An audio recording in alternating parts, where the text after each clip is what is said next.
Hamas makin tegas. Hamas tolak negosiasi pertukaran tahanan dengan Israel.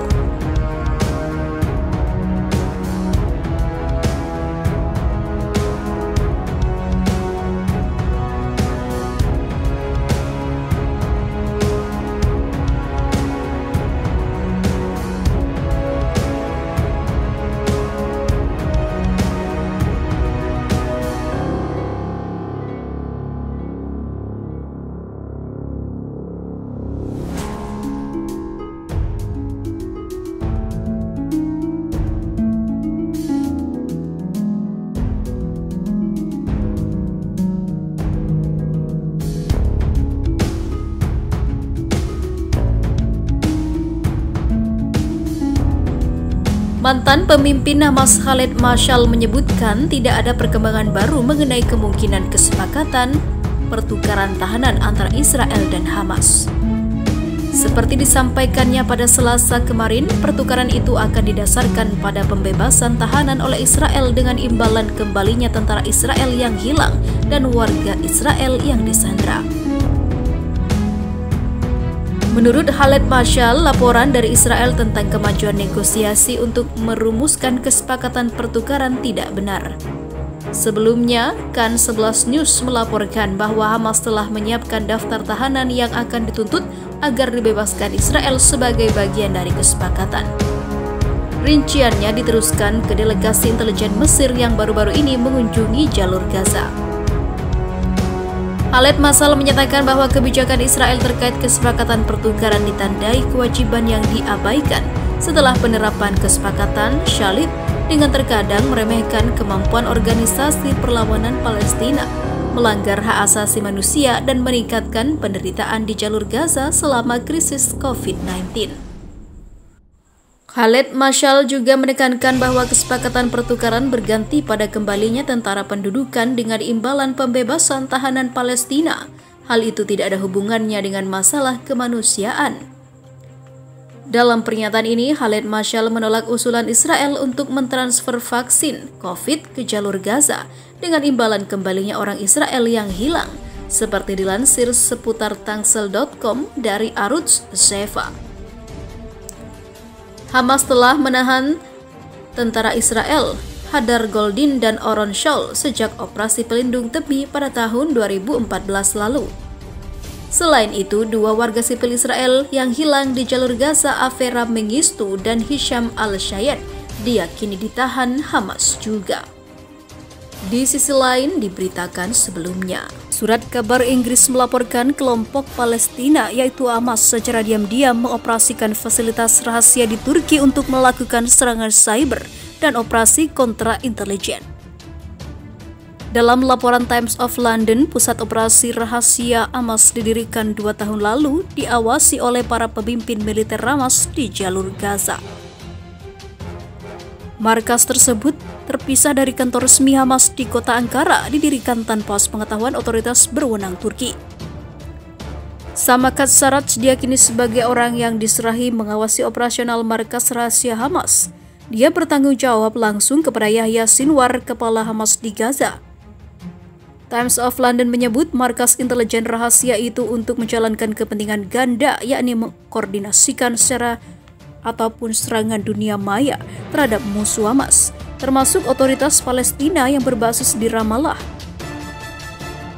Selain itu, fungsi lainnya adalah operasi kontra intelijen terhadap anggota organisasi teror yang dicurigai tidak setia. Turki memberikan tanggapan resmi mengenai pemberitaan Times of London itu. Harian Inggris The Telegraph melaporkan bahwa Turki memberikan kewarganegaraan kepada puluhan anggota tinggi Hamas yang terlibat dalam mengkoordinasikan serangan itu. Tuduhan tersebut kemudian dibenarkan oleh kedutaan Israel di Ankara. The Telegraph menulis pemberian kewarganegaraan kemungkinan anggota Hamas bepergian dengan lebih mudah dalam merancang serangan. Turki melihat Hamas sebagai gerakan politik yang sah. Negara itu telah lama mempertahankan hubungan hangat dengan Hamas yang telah tumbuh lebih terbuka karena hubungan dengan Israel semakin mendingin selama dekade terakhir. Israel telah berulang kali menyampaikan kecaman kepada Turki mengenai hubungannya dengan Hamas, tetapi tidak berhasil mempengaruhi keputusan Ankara. Di sisi lain, diberitakan sebelumnya, Presiden Turki Recep Tayyip Erdogan mengajak seluruh negara dan masyarakat internasional untuk bersama-sama melawan keputusan Israel yang akan mencaplok wilayah tepi barat milik Palestina. Juru bicara Kepresidenan Turki Ibrahim Kalin menyebut pencaplokan yang didukung Amerika Serikat itu jelas melanggar hukum internasional. Pendudukan dan pencaplokan adalah kejahatan dan bukti mengabaikan hukum internasional. Kami menolak rencana tersebut dan menyerukan agar dunia menentangnya, kata Kalin. Atas nama Erdogan, Kalin mengingatkan kepada siapapun yang mendukung rencana tersebut adalah termasuk dalam upaya bermitra untuk melakukan kejahatan serupa. Ia juga menegaskan Yerusalem tetap adalah ibu kota sah milik Palestina, begitu juga tepi barat kepada negara-negara Muslim. Ia mengingatkan agar segera mengambil langkah-langkah tegas.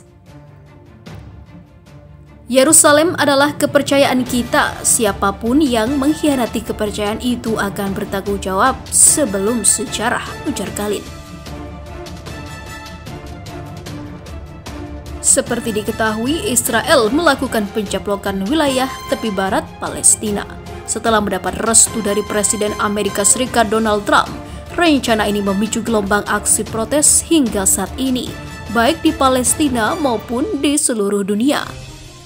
Di sisi lain, militer Israel atau IDF mengklaim telah berhasil menghentikan serangan yang dilakukan pasukan milisi Hizbullah di wilayah utara perbatasan dengan Lebanon.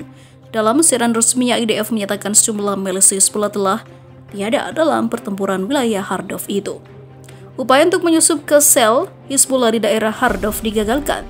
Tidak ada korban untuk pasukan kami. Pasukan IDF siap dan bersedia untuk melakukan dan juga melanjutkan seperlunya.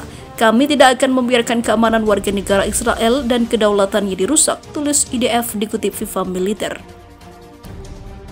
Hizbullah melakukan serangan mendadak pada Senin 27 Juli. Sebelumnya, serangan terjadi sangat cepat. Pasukan milisi Hizbullah menembakkan rudal anti-tank jenis Kornet ke beberapa lokasi konsentrasi militer Israel.